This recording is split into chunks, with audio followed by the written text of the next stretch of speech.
So first C అంటే consultancy forms అన్నమాట.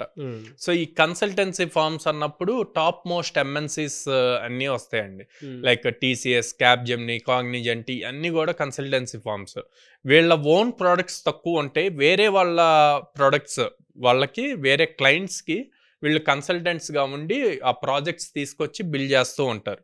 ఇట్లాంటి వాటిల్లో కెరీర్ బిల్డ్ చేసుకోవటం చాలా ఈజీగా ఉంటుంది. కాకపోతే ఎంటర్ అవ్వటమే ఫస్ట్ ఇంపార్టెంట్. ఆ ఎంటర్ అయ్యేటప్పుడు ఎలాంటి స్కిల్స్ ఉండాలి అన్నది కూడా ఇంపార్టెంట్. ఆ కంపెనీ స్పెసిఫిక్గా ఈ consultancy companies A type of projects మీద ఎక్కువగా వర్క్ చేస్తున్నాయి అన్నది మనం గూగుల్ నుంచి అట్లాగే ఇన్ఫర్మేషన్ తీసుకోవచ్చు. ఆ తీసుకున్న ఇన్ఫర్మేషన్ బేస్ చేసుకొని కొంత రీసెర్చ్ చేసి, ఫర్ సపోజ్ బ్యాంకింగ్ డొమైన్స్ ఉంటుందండి, ఈ కామర్స్ ప్లాట్ఫామ్స్ ఉంటాయి. సో ఇట్లాగా ఆ డొమైన్స్ బేస్ చేసుకొని ఆ డొమైన్లో ఎలాంటి స్కిల్ కావాలి అన్నది రీసెర్చ్ చేసి కనుక వాళ్ళు నేర్చుకుంటే ఈజీ అవుతుంది కన్సల్టెన్సీ ఫార్మ్స్లో రావటానికి. సో అక్కడ ప్యాకేజెస్ వచ్చేసి యావరేజ్గా 4 LPA టు 7 LPA మధ్యలో కెరీర్స్ స్టార్ట్ అవుతాయండి.